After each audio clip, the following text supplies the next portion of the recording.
Okay, so I feel like our best option is to essentially finish reading this book together. You should have read chapter 12, but holy moly, there's so much that I want to say to you about it. Obviously, TJ's in a really scary position at the beginning of this chapter. Cassie and her younger brothers come running back to get Papa and Mr. Morrison. They go out because Stacy's still out there watching what's happening. And then all of a sudden there's a fire, and all of these people are out trying to stop the burning that's going on in this land. Complete commotion. Nobody really knows which way is up, what's going on. There's a storm. It's just chaos, which is a pretty good sort of climax for the story, if you think about it. All of these different conflicts and tensions and race relations and fighting over land and all of this stuff, and it builds and builds, and it comes to this point where everything literally goes up in smoke, literally catches fire. And that is kind of where the story builds and builds and builds to this climax. And then all of a sudden they stop fighting. That's like the only thing that actually possibly saves TJ's life in the midst of this, because Harlan Granger comes out, screaming about his land as they're about to haul TJ off. And so everybody gets distracted and they go out to fight this fire in the woods and in the fields. On page 272, that's where I want you to join in with me, on page 272, as Papa and Mr. Morrison come back, and they're all kind of talking about who saw what and what do you know about what's going on out there. It says right in the middle of the page, the two of us ran down the lawn because they were going to meet Papa and Mr. Morrison. But before we reached the road, a car approached and stopped directly behind them. Mr. Jameson was driving. Stacy and I stood curiously on the lawn, far enough away not to be noticed, but close enough to hear. "David, I thought you should know," said Mr. Jameson. "I just come from Strawberry to see the Averys." "How bad is it?" Mr. Jameson stared straight out at the road. "Jim Lee Barnett, he died at 4 o'clock this morning." So not only is that a big deal, because Jim Lee Barnett's the guy that owns the store that they robbed, and so it's a tragedy that he was killed, but it's a super big deal because people think that TJ was responsible, even though he truly had no part in actually physically attacking or harming Mr. or Mrs. Barnett. But he's the one being blamed right now. So this is a big deal that he died. Papa hit the roof of the car hard with his clenched fist and turned toward the field, his head bowed. For a long, long minute, none of the men spoke. Then Mr. Morrison said softly, "The boy, how is he?" "Doc Crandon says he got a couple of broken ribs and his jaw's broken, but he'll be all right. For now. I'm going to his folks to tell him and take them to town. Just thought I'd tell you first." Papa said, "I'll go in with them." Mr. Jameson pulled off his hat and ran his fingers through his hair, damp against his forehead. Then, squinting, he looked over his shoulder at the field. "Folks thinking," he said slowly, as if he did not want to say what he was about to say. "Folks thinking that lightning struck that fence of yours and started the fire." He pulled at his ear. This is Mr. Jameson talking. "It's better, I think, that you stay clear of this whole thing right now, David, and don't give anybody any cause to think about you at all, except that you got what's coming to you by losing a quarter of your cotton." There was a cautious silence as he gazed up at Papa and Mr. Morrison, their faces set in grim, tired lines. "Or somebody might just get to wondering about that fire." "Stacy," I whispered. "What's he talking about?" "Hush, Cassie. Stacy says, his eyes intent on the men. But I want to know. Stacy looked around at me sharply, his face drawn, his eyes anxious, and without even a murmur from him, I suddenly did know. I knew why Mr. Morrison had come for him alone. Why Mr. Jameson was afraid for Papa to go into town. Papa had found a way, as Mama had asked, to make Mr. Granger stop the hanging. He had started the fire.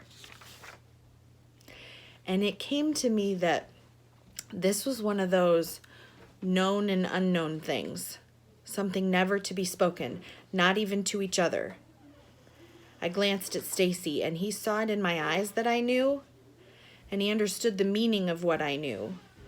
And he said simply, Mr. Jameson's going now. Mr. Jameson turned around in the driveway and headed back to the Averys.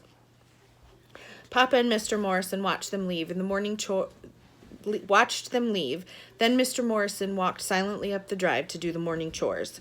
And Papa, noticing us for the first time, stared down at us, his eyes bloodshot and unsmiling. I thought y'all would have been in bed by now, he said. Papa, Stacy whispered hoarsely, what's going to happen to TJ now? Papa looked out at the climbing sun, round red shadow behind the smoggish heat. He didn't answer immediately, and it seemed as if he were debating whether or not he should. Finally, very slowly, he looked down, first at me, then at Stacy. He said quietly, he's in jail right now. And what then? Asked Stacy. Papa studied us. He could possibly go on the chain gang. Papa, could he die? Asked Stacy, hardly breathing. Son, Papa, could he? Papa put a strong hand on each of us and watched us closely. I ain't never lied to y'all. Y'all know that. Yes, sir. He waited, his eyes on us. Well, I wish I could lie to y'all now. Oh, no, Papa, no, I cried. They wouldn't do that to old TJ. He can talk his way out of just about anything. Besides, he ain't done nothing that bad. It was them Simses. Tell him that. Stacy, shaking his head, backed away silent, not wanting to believe, but believing still. So we have in this moment, that's about a page before the ending, some serious things that have happened. We know that they at least temporarily saved TJ's life. Papa did, by setting the land on fire, because it was just enough distraction that everybody, kind of in the heat of the moment and the intensity of the anger, it was what was necessary to get them to all stop. And it also probably created enough of it got everyone to stop thinking about this land battle, stop thinking about the race battle in that moment. It was about protection and saving, and it talked about everybody was working together. The Wallaces were there, the Harlan Granger, the Logans, like everyone was there working on the same thing, and that was trying to stop the fire. And we know that sometimes, though, there are sacrifices that need to be made for the greater good. And then there's the situation with TJ. And the kids had to face the reality that it's a very real possibility that TJ's life will never be the same. TJ's life may very, very unfairly be taken from him. because of some poor choices on his part and because of some really poor choices on the part of society. The final page of the book. In the afternoon when I awakened, or tomorrow, or the next day, the boys and I would still be free to run the red road, to wander through the old forest and sprawl lazily on the banks of the pond. Come October, we would trudge to school as always, barefooted and grumbling, fighting the dust and the mud and the Jefferson Davis school bus. But TJ never would again. I had never liked TJ, but he had always been there, a part of me, a part of my life, just like the mud and the rain, and I had thought he always would be. Yet the mud and the rain and the dust would all pass. I knew and understood that.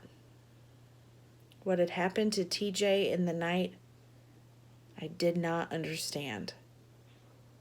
But I knew it would not pass. And I cried for those things which had happened in the night and would not pass. I cried for TJ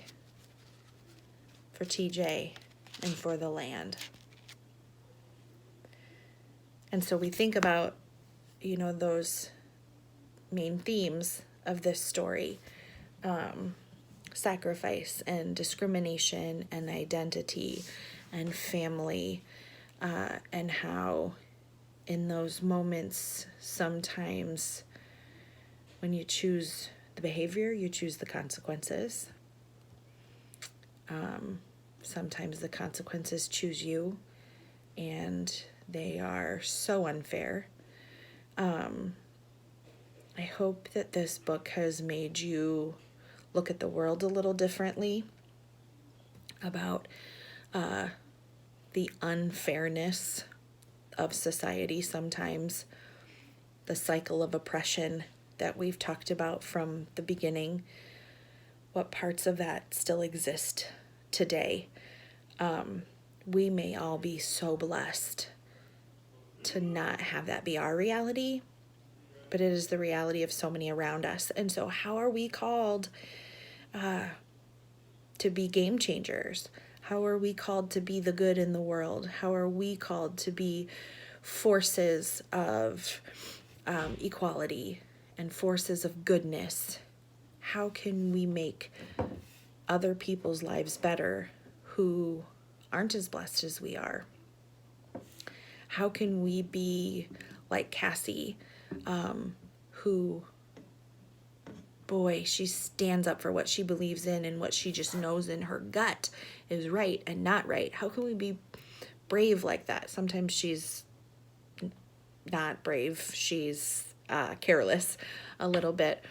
But one thing you can say about Cassie is that, boy, she always followed her gut and what she knew was right and wrong and just and unjust. And so how can we be more like that? How can we be more like Stacy, who is there in the time of need, no matter what, who looks past, things that others might not, and doesn't hold a grudge? How can we be more like Papa, who is fiercely loyal and works so hard? What are these pieces of these characters that we can take little pieces of to make ourselves better? That's what reading can do for us. It can open our eyes to the world, to help us feel gratitude, to help us be grateful and understand our world a little bit better. And it can help us become better people by taking little bits of these characters and trying to bring a little bit of that into our own lives. Miss you guys so much. I wish we could talk about this in person and do all of this. Your final assignment for the book, aside from the project that we will talk about next week and give you all of that information, final assignment is this. It's a mystery page. It's a fun little review. I mean, who doesn't love it's kind of like a color by number. Who doesn't love that? But you have to really take some time and think about what each of these descriptions mean and who it's referring to. And there are some you really have to think about. Your key is at the top, and then you figure out who the description is referring to, and then color it in accordingly, and then send me a picture when you're done, and I'll let you know how close you get. Okay? Miss you guys. Bye.